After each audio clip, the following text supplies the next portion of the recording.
All right, welcome back to the Dish and Swish podcast. I'm Trevor Trails here with Amadeus Peterson. We're back for another episode.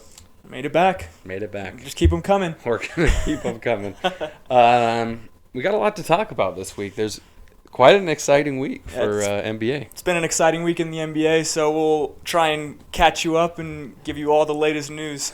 Yeah, first we want to kind of talk about our giveaway. We've kind of been hinting at it the last couple weeks. This Friday, we'll be posting it. We got a signed picture from Walker Kessler, a Jazz backpack, and a Jazz hat. It's kind of a nice giveaway.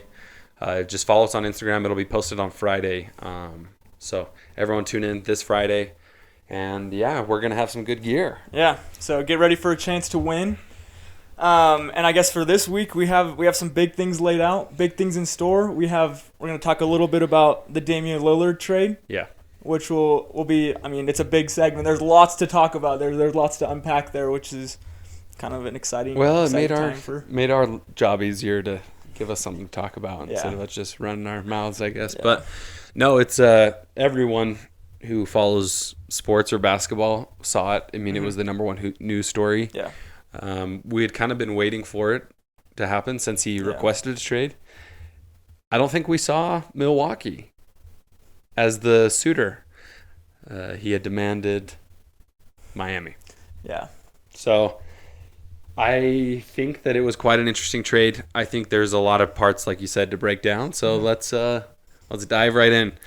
Let's give us a little overview of the whole trade. Yeah, of course. It was a 3-team trade. So the Blazers sent Damian Lillard to the Bucks, and the Bucks sent Grayson Allen to the Suns. And then they also sent Jusuf Nurkic to the Suns. And then Toumani Camara, who was a rookie that they drafted, they sent them to the Blazers. And then and Drew, did you say Drew? Oh yeah, Drew Holiday obviously leaving the Bucks and heading to the Blazers.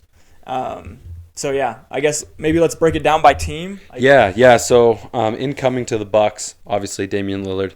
They didn't add any other pieces. He was their lone piece that got to the Bucks. So obviously he's the best player in the trade. Let's not downplay that. Yeah. I don't want to say by far, but there's a pretty good distance between him and a Drew Holiday and DeAndre Ayton. And then to the Blazers went, like Amadeus talked about, went Drew Holiday, DeAndre Ayton, Toumani Camara, and Bucks first round pick. Mm-hmm. And then they had pick swaps. Yeah. So in 2028 and 2030. And then to the Suns went Jusuf Nurkic, Grayson Allen, Nasir Little. Yeah. So just on the Bucks side, right, they got rid of a couple core pieces. Mm-hmm. What do you think getting rid of Drew Holiday and Grayson Allen and a first round pick does for the Bucks? I mean, it just means you're going all in. It means kind of Giannis has expressed his maybe dissatisfaction with what's going on in the Bucks organization right now, that he feels like, they're not making the moves to win now. And then this is the Buck kind of saying that Giannis, like, we're here to win now. They kind of made a big move, a big play. He's expressed that he wanted to play with Dame in the past, and Dame has done the same thing. And so this is kind of like, we're just going to shoot for the stars, and hopefully it works out. Obviously losing a big player in Drew Holiday, who's maybe, you could argue, the best two-way player, like the best two-way guard. Yeah, and he helped get them their championship. Yeah. He's a great player. I mean, so we can get into the Blazers, but let's stick with the Bucks for a second. Mm-hmm. They now move to the betting favorites to win the finals after the trade. Yeah. I think let's talk kind of about how Dame fits in that lineup. Yeah. And how we see kind of him playing with Giannis. Yeah. A little bit. So obviously we have Dame, and they just picked up Malik Beasley in the offseason, who's probably going to start. And then you have Chris Middleton coming back for hopefully a healthy season, having not playing that many games last season. And then pairing that with like one of the strongest front courts in the league of Giannis and Brook Lopez. Yeah. So maybe a downgrade defensively in the guard position, but I mean you still have like back there blocking shots. You have Brook Lopez and Giannis. Yeah, so that's where it gets interesting because Dame has never really had like a shot blocking center. No. That's played with him. So he actually has help side defense like pretty solid. So it'll be interesting to watch. But with those two, Giannis and Brook Lopez, because Brook Lopez is one of the best shot blocking centers in the league, it takes a lot of pressure off Dame to perform. It's also interesting because I think he really fits in because he adds more spacing to the floor. Yeah. It'll be interesting to see if he gets enough touches, how they split the touches between who brings the ball down the floor, because they've had Giannis. Yeah. But yeah, it's kind of an interesting dynamic, and I think if we had known about this trade before we did the Bucks on our countdown, they might have been higher. Yeah, for sure. For sure. And like as you said, they're the Vegas betting odds. Like the betting odds are plus 360 for the Bucks. Which is like very like low. Over the Nuggets, Yeah. I think the Suns are there, the Celtics are there. So yeah, this was kind of just a move to say, hey, Giannis, we're ready to win a championship now, and they have nice bench pieces too. So, their starting lineup potentially. Let's kind of go through that. Damian Lillard at the 1. Mm-hmm. You got Pat Connaughton maybe Malik Beasley or Pat Connaughton at the 2. Yeah. Then you're gonna go with Chris Middleton at the 3, Giannis at the 4, and Brook Lopez at the 5. Yeah. And then like we said, they either have Malik Beasley or Pat Connaughton, whoever doesn't start. Or you could also slide Bobby Portis in there at the have the small forward. Or Jay Crowder. Yeah. So they got some nice pieces. They're for sure to me, they solidified themselves as a top 3 or 2 team in the NBA. Yeah. It'll take some growing pains. It always does when there's a big trade like that and guys haven't played together. I mean, Giannis picked Dame as his first pick in the All-Star draft last year. He did. So I mean, there's obviously, like you said, the desire to play together, and now they get the chance. So the front office did it. I mean, Giannis voiced his concerns, and they made a move. So now it's kind of up to the players. Like, are they going to mesh? And so we'll see. That's kind of the number one, team that we, comes out of this because they get the best player. But then let's kind of go through how it affects the. Let's talk about the Suns next. Okay.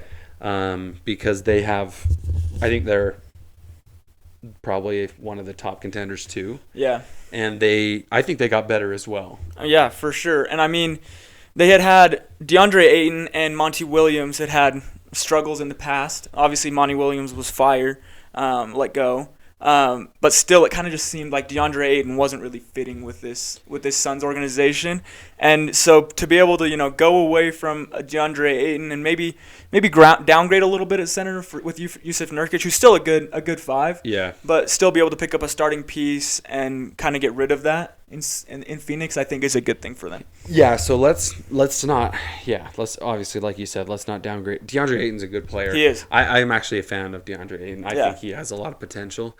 It's weird to see it not. I mean, he showed it in the playoffs. Was it two or 3 years ago? He was one of their best players. Yeah, he just expressed he wasn't getting enough touches, and that was kind of hard for him. Yeah, so that's what's interesting to me. But let's. Yusuf Nurkic, like you said, great. He's a starting center, and so to kind of exchange starting center for starting center with a little bit of a downgrade, but you add bench depth. You do. Grayson Allen is He started games for the Suns last year when Middleton was out. He solidified himself as a solid role player for sure. So and then Nasir Little as well. Yeah. And young player. It just, to me, we've talked about the Suns' depth, but they just got even deeper. It's crazy. I think that they could go maybe 11 or 12 deep. Like, that's crazy. There's going to be dudes who probably would play on a 7 or 8 man rotation, not play some nights because they're that, buried, which we thought the Suns weren't going to have a lot of depth. Yeah. And quietly they've just built. Because a few months ago, they only had 4 players on their roster. They literally only had 4 players on their roster. They traded all their depth, and then they traded all their players. Oh my! And now it's honestly amazing what like Matt Ishba has been able to do with that team, and like they are probably, you could say that they're the deepest team in the NBA. Yeah, which is crazy. I didn't think I would ever say. Which they were saying, the analysts were saying they were gonna have the four stars, or an Ayton, but now, and then no depth. Yeah, and now it's the 3 stars. Yeah, with Nurkic. Yeah. And being like the 4th starter, and then slide whoever you want as the other one, and then they have all these dudes who can come in and play, who've proven themselves in actual meaningful NBA minutes. So it'll be interesting to see. The Suns are a good team. They also, I think, got better from this trade. And now let's kind of break down the Blazers. The Blazers, a little background, were kind of put in a hard spot with Damian Lillard requesting a trade. Yeah. And then saying that he only would go to Miami. Mm-hmm. There was a lot of smoke put up by his agents, by the media, by everything that was being fed and sourced. And I think that we kind of got put in this little mixer on what's going to happen. Is he going to go? Yeah. And then Portland said they weren't going to trade him. And then they were. And then it just kind of, we were kind of on edge of our seats all summer, and then nothing happened. I feel like I was just kind of moved on. I just didn't even really think anything of it because it had just been so long that they had just been saying things like that. So it's kind of interesting. But then they actually pulled the trigger. They did. And it wasn't to Miami, obviously. Mm-hmm. So do you think that was kind of a detriment to Dame, or do you think they did him a service, by sending him to an actual contender? Yeah, I think yeah. He wants to contend for a championship. And at some point the Blazers kind of had to say, we're just going to do what's best for us. Yeah. Like, we're going to send him to a contender. We're going to help him out cuz he's done so much for the organization. But we still need to take our own needs into account and get as much as we can for You can't just not get you can't not. What was funny is they kept saying in the media about how they had lost all the leverage, right? And they were going to lose Dame for pennies on the dollar. Yeah. He's Damian Lillard. You're not going to lose Dame for pennies on the dollar. No. So they're not going to take a trade. Mm-hmm. They would rather lose him in free agency than get nothing than get, a couple second round picks or even one first round pick. Yeah. Because they have a lot more pride than to just send him to Miami for, hero and a first round pick or whatever the offer was. Yeah, so I think they also kind of saw, the main piece that the Heat could offer was Tyler Hero. And you look at their backcourt, and they're already pretty deep. They have young talent in the backcourt, and so I feel like for them it wasn't a big pull for Miami to say, hey, we're going to go get Tyler Hero. Well, why, like you said, why would you add him to Anthony Simons? And if Scoot Henderson is your point guard of the future, which they think he is. Looks like it, yeah. Yeah, and Anthony Simons is arguably one of the most improved players that just came onto the scene. That is just people don't even know about him, but I remember he dropped 44 on the Jazz when I was there. Yeah, I was no, the dude is an actual legit, could be an all-star in the next couple of years because he is legit. And then that's just talking about him, and then they also got Shaedon Sharpe. Oh, Shaedon Sharpe, one of the best young players in the NBA. And so, watch out for the Blazers in a few years. Yeah, don't be jumping with Shaedon Sharpe. Oh, you'll get dunked on. Yeah, catch you on Sports Center. So they actually added some nice pieces. They got Drew, they got DeAndre Ayton, they got Kamara, they got a first round pick from the Bucks, and they got pick swaps. Mm-hmm. So they didn't get the first round draft pick capital that we've seen in other star trades, namely the Jazz kind of fleecing everyone. But they did. The trade's not over yet. It's not. Let's be honest. They came out and said that they're going to, which is respectable to Drew Holiday. They're going to do Drew Holiday a favor and try to find him a contender to go play for. Yeah. And so they're going to get even more assets because Drew is also a sought after. Yeah, there are 29 other teams in the NBA who want Drew Holiday on their roster. So they came out and they said that the Portland was doing that, and then about an hour later it said this team's interested. This team's interested. Of course, every team's interested. Yeah, who doesn't want a player that can play on the ball, play off the ball, and always plays really good defense who can guard the other team's best guard? Yeah. And so you'd be crazy to not want Drew Holiday on your team. Yeah. So what's the where do you think he'll go? What are some options? Yeah, so I think the teams that wanted Dame are now wanting Drew Holiday. It's Dame's off the market now, and so I guess who's the next best guard that you can get on the market? It's either James Harden or it's Drew Holiday. And right now, with everything that's happened with James Harden, with all the drama, I feel like most teams are calling about Drew Holiday. Yeah, his market just went down majorly, and the Sixers got in deep trouble after this trade because now there is a better. Maybe he's not better than Harden, maybe he is, but he definitely has more value right now than Harden does. And so why would I want to trade for Harden when there's this other guard who has more value that could help winning more? So I think, we could name a number of teams that have said they, want him. The Clippers, the Celtics, the Sixers all want Drew Holiday. Yeah. But who does he? I think it could also be the Heat. Yeah. I mean, the Heat are also a team that are obviously we're trying to get Dame and kind of were trying their best to see what they could do, and then obviously losing out on the Dame sweepstakes. Yeah, the sweepstakes, that hurts, especially when, like, if you look at the teams around the league that need a guard, like point guard, there's a lot. Like, the Heat are the Celtics, their whole deal with Brogdon, losing Marcus Smart. Yeah. When you look at, like, obviously the Sixers, the Clippers, even the Jazz were in the talks I read yesterday because, they don't really have a primary point guard. So it could go a lot of ways. Who knows where he goes, but it'll be interesting to see. But Drew Holiday deserves to be on a contender. I think there's no debate about that because he has impacted winning, and he's probably a big reason why they came away with the championship a couple years ago. Yeah. And so, I guess Drew Holiday just doesn't fit the Blazers' timeline. And so right now they just want to either get younger or get picks, I think is kind of... Does Ayton fit the timeline? Ayton does fit the timeline. I mean, he was drafted in 2018. He went number 1. Yeah. I mean, he's I think he's 25 or somewhere around there. Yeah. And so I think he fits the timeline. And so I feel like you have 4 core players in Scoot Henderson, Anthony Simons, Shaedon Sharpe, and now DeAndre Ayton are kind of, they're 4 building blocks for that organization. Yeah, now. So I had read about Jeremy Grant too. They were looking to see if they wanted to trade him because he's kind of on the older timeline. Like, he's also on a bad contract. They signed him to a lot of money. Well, they signed him because they thought if they did, Dame would stay, and then he requested a trade, and so now he is under. They are under some money, some mega millions there to pay Jeremy Grant, which he's a good player, but that's a lot of money to pay. It is. So the Suns' rotation is just now solid. We've talked about that. They got depth. They got, Grayson Allen, Bismack Biyombo, Bol, Damian Lee, Nasir Little, Keon Johnson, Terrence Ross. They just added Grayson Allen, like we said. Like, they got dudes. So they're a good team.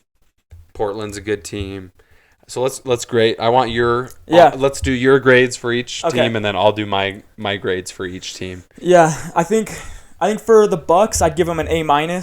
I think it stings to lose Drew Holiday. Yeah. I think it's tough to let go of such a good two-way player.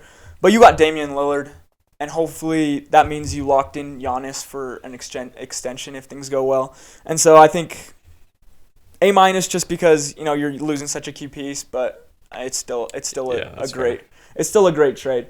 For the Blazers, it's hard to say just because it's not over. Yeah.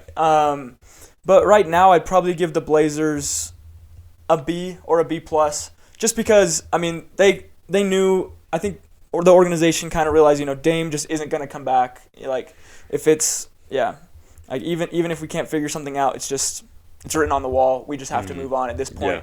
Yeah. So it's always hard to give up such a great player. Yeah. But I think they were able to get some good pieces back, get younger, and hopefully build to be really good in the next 4 or 5 years. Yeah. Be one of the top teams in the league. Yeah.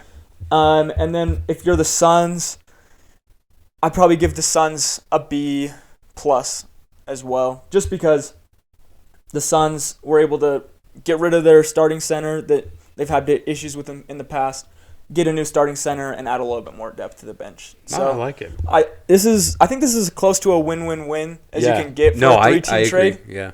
But I'd be interested to hear what you think about. Mine are pretty similar. I'm not gonna lie. For the Bucks, I'm gonna say B+ until I see them mesh together. Okay. I could easily see it being an A- or A if they work well together.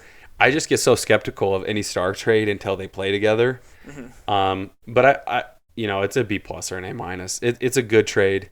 Yeah. But it always hurts, like you said, to lose, especially a guy who Giannis was close with, in Drew Holiday, who helped him win a championship. So that's the only reason why I'm not an A. Yeah.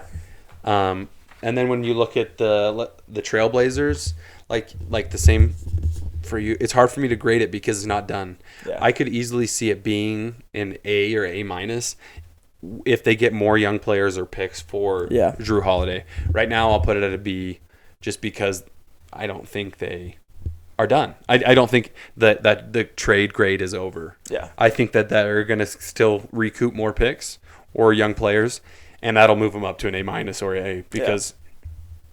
But I do think that the Blazers did the best they could. For what position they were put in, I think they deserve. That's an A+ for what position they were put in. Yeah. But as far as trade grade goes, they're B because they're not. It's not complete yet. There's kind of an incomplete, there. And then for the Suns, I'm kind of along the same lines. I think it's a B+ trade. I could see it being an A-. They recouped a lot, but Ayton's a good player, and I think he's better than Nurkic. So I think they lost they didn't get one of the better players in the trade, but they gained more depth. They did. So it is a win-win-win in my opinion. Every team definitely benefited, and I think the media sees it that way too, because usually we're like, oh, this was super one-sided, or this is the clear winner. I don't know if there's like a clear winner here. Yeah. I think the only thing is if you're the Blazers, maybe you wanted more picks. Yeah, but with the position you're in, when he's demanding a trade, it's hard to leverage that. Yeah. So yeah, that's kind of our breakdown for the whole trade. I mean, we could I'm sure talk about it for another 30 minutes. But no, there's so much to get into. But yeah, I guess stay tuned to see what happens in the Drew Holiday sweepstakes now. Yeah, hopefully next week or in 2 weeks we have some. Yeah, something to talk about. About Drew. Hopefully he's going to the Jazz. So.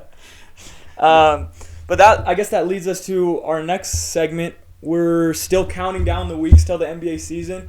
We're 3 weeks away, so that means we're bringing you our number 3 contender, which is... Yeah, I didn't want to have them this high, but I guess we'll put your Homer Lakers in the 3rd spot. But it's hard when you look at the roster to be, root against that. Come on. They have arguably the best player of all time. They have, street clothes Anthony Davis out there who when he plays is really good. Don't do my guy like that. No, he needs to play some basketball, but he's good when he plays. But come on, bro, let's not go down and grab your knee or ankle every freaking 3 possessions. But I mean, D'Lo was kind of an interesting story there. Yeah, he ended the season really well, but in that Denver series, he struggled. And then a young budding star, your boy, man. Austin Reeves. AR-15. Yeah, so the Lakers were our number 3 contender. Last year they were 7th in the West. The record was 43-39 after starting 2-10, so they kind of turned it around. And then they added a lot of key pieces. They added Jackson Hayes, Taurean Prince, Cam Reddish, Gabe Vincent, Christian Wood, and they drafted Jalen Hood-Schifino 17th. And then they lost some people too. Who'd they lose? Yeah, so, I mean, they were obviously sad to say goodbye to Dennis Schroeder, who obviously had a great FIBA World Cup. And then, losing pieces like Malik Beasley, Troy Brown, and Lonnie Walker. So they did lose a lot of players, but they also, I feel like, gained lots of players and also young players to play around LeBron and AD. Yeah, they added a lot of depth. Why do I keep forgetting that the Gabe Vincent signing happened? Because are we going to, that is just so overlooked. They added nice bench pieces. Yeah, no one talks about what the Lakers really did this offseason because they didn't go and get your big name player, but they went and got, your Gabe Vincents, they got your Christian Wood, the maybe some of the players that I don't know, are great role players and know how to fill a role, but alongside a player LeBron or AD. This is crazy. When you're reading the bench names, you could potentially. I mean, they would be the worst team in the NBA, but they could start and they could win some games. If you just put Gabe Vincent, Jared Vanderbilt, Taurean Prince, Rui Hachimura, Christian Wood, Cam Reddish out there. No, those are good players. No, they're not. They might contend with, the bottom dwellers. Yeah. So, they might have beat Portland last year. Yeah. Sorry, Trailblazers fans. It was a tough year. It's a tough year for y'all. They probably would have beat the Spurs. Let's be real. Yeah. But so that they got some good pieces. I'm not a Lakers guy. Everyone knows that. Let's listen to the podcast. But they're hard to root against and pick this high because they have such a. When you have LeBron James on your team, it's hard to root against him or pick against him, bet against him because he's just so good. And let's not forget that Darvin Ham is just still getting used to the squad too. So yeah, and he's like a very defensive-minded coach. Obviously, came from the Mike Budenholzer tree of coaches. The tree of coaching. I think he was there when the Bucks won the championship, but yeah, it seems like he's had success with the Lakers, and it seems like they have a good relationship there. Yeah, it does. I could see him, Western Conference Finals. I'm praying finals. No, we're praying for the Jazz over here, man, not the Lakers, man. But no, the Lakers are a number 3 contender this week. Kind of a quick one. We don't, it's pretty self-explanatory. We don't have to talk about it. Yeah, and I think they might have had the best offseason. In my personal opinion, I think that the Lakers had the best offseason. Of course, your personal opinion would be that, Hey. Okay. So his personal opinion is his Homer Lakers are the best. No one else got better than them. No one else in the West is getting better than the Lakers, and so I feel like they already made it to the Western Conference Finals. So they better be making it to the finals this year, or I'm finna be mad. No. No. So we'll see. We'll see what happens. Yeah. I disagree. Boo the Lakers. Stay tuned till June. We'll see. They are good. Well, hopefully in June, if we still got the podcast going, we'll be running it. That we're talking about 2 different teams in the Western Conference Finals. Anyways, so on to the next part of our show. Our favorite part. Well, my favorite part. Oh yeah, mine too. The random news segment. This is my most anticipated. Like, I look forward. We got a good one for today. This one is good. So, let's get right into it. There's a viral video going around about Jimmy Butler. It was all over social media. Him filling up his car at a gas station, and I think he spends like $150. Yeah, close to like $200 on gas. Filling up on gas. And he's voicing his displeasure about gas prices. Correct? Mm-hmm. Is that he was? He wasn't having it. He was not happy. He said some choice things about the gas prices, and I agree. In our economy, man, come on. I do not like the gas prices, but here's the kicker. Here's the kicker. You are not complaining about your gas prices putting $200 in your car when the car you are driving is a $3.6 million car. You're not going to get in the car and say, guess what? Yeah, wow. It costs $200 to fill up my Bugatti. No, what? You think we're gonna have sympathy for you, bro? Yeah, his custom Bugatti there's only 60 of in the entire world. Yeah. We're talking about one of the most rare cars in the world, one of 60. And this dude, $3.6 million, and he's complaining about his $200 worth of gas. Well, maybe get a car that doesn't get only 10 miles per gallon, bro. This car gets 10 miles per gallon. Wasn't it ranked like the least efficient? Yeah, the car, the Environment Protection Agency put this car as flagged it as the number 1 least efficient car in the. We're talking like Hummers and trucks and things. No, Jimmy Butler has the best car for that. It doesn't get much better than that. We're talking about I just have no sympathy. We're talking about a dude who makes, what's his net worth? Yeah, the contract that he just signed, he signed a 3-year, $146 million contract. Was his last contract extension. So he can afford the car. So he can afford the car, and he can afford the gas too. And that's not including his $10 million annually that he makes in endorsements. Yeah. So, I do have sympathy for those trying to pay for gas. It is hard out there. But Jimmy Butler, you're not included. You are not included in that list, Jimmy Butler. Do not put that when you're making when you pay $3.6 million. Well, that's funny. And you're making $146 million. But yeah, it is hard out there. But I don't want to hear it. Yeah. Man, if he was just driving any other car. If he's driving like a 60K car, like a really nice car, 100K car, but no, he's driving a $3.6 million Bugatti Chiron. Dude, this good dude could be driving like a BMW, like a Mercedes, and I would be like, yeah. Not one of 60 in the world type rarity. No. No. That's That's no good. Sorry, Jimmy. Sorry, Jimmy. That's our random news for today. But it leads us into our next segment, which is your turn today. The Dish and Swish draft, which is one of our other most anticipated segments. So today I got something for you. Let's hear it. Let's get into it. So with the trade, I wanted to kind of find something for you that would be pertinent to the situation with Dame. Okay. And Damian Lillard is most known for scoring. There's a couple accolades, but what else is he known for? Big time shots. We got Dame time. Dame time. His rapping too, probably. And Dame Dollar. But Dame time, yeah, I would say he's probably one of the most clutch players in the NBA, if not the most clutch player in the NBA. Yeah. So that brings me to my Dish and Swish draft that I wanted to ask you. Yeah.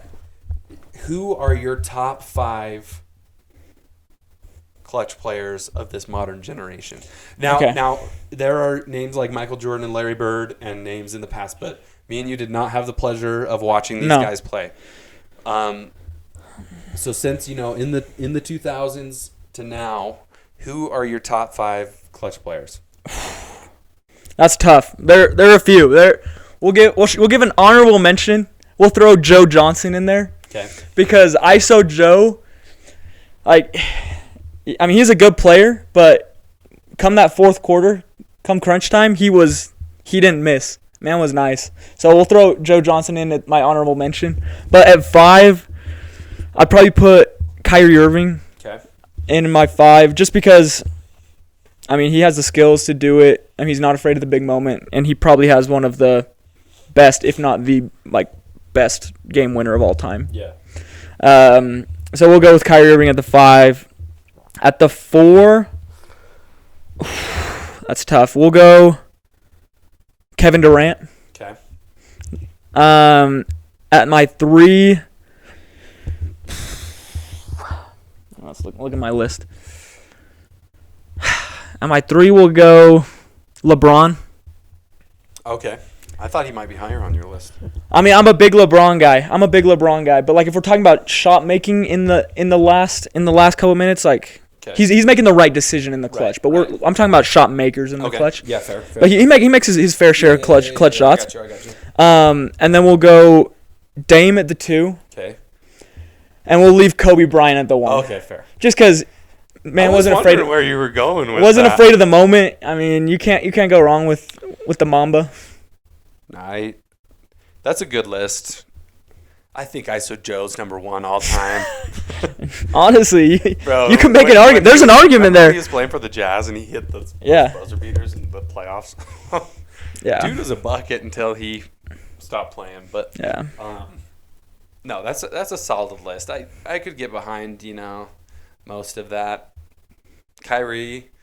Some people probably have Kyrie higher but that was one huge shot, and he's made other clutch shots. Yeah, he's made his fair share. But when you're talking about longevity, Kobe just kept hitting them and hitting them. I also think playoff buzzer beaters, because Dame has 2 of the best playoff buzzer beaters. Oh, Kobe also has some big playoff ones. LeBron has some too. Kyrie, Kevin, they're hitting big shots in the biggest moments on the biggest stages. Steph Curry, you could throw Steph Curry in there. Bang! Mike Green would probably disagree with me. No, it's okay. That's a respectable list. So, yeah, that's all we got for the Dish and Swish draft. So what do we got to look forward to? Yeah, so we're still going to be counting down next week. Yeah. And in these coming weeks, we're going to break down the off season of who are the winners, who are the losers of the off season, who made the big trades, and remind everyone what happened in the off season. So that starting off the preseason and and we're gonna kind of do a look ahead because once the NBA season starts so soon, we're gonna kind of do a look ahead. We want to do a game of the week. Yeah, where we pick a game for the upcoming week and talk about it, and then visit it in the next episode, the following episode, and give a new game of the week. That's just in a couple weeks. Wanted to give you guys kind of a little insight on what to look forward to. We got more guest interviews coming up. We do. So stay tuned. Hopefully you enjoyed the Adam Dworsky podcast. He's Shout out to him again. Yeah. Man. No, we're grateful he would come on the pod and just a true professional. Yeah. So tune in, like and subscribe on YouTube, Instagram, Twitter, TikTok. We're you up, name it. We're up and running. The website. Look at the website, thedishandswish.com. This dude coded a website. Yeah. Go on the website, check it out. Leave us some comments. Like, get the algorithm pushing, man. Get it pushing. Get us out there, man. So we're the Dish and Swish podcast. All right, have a good week.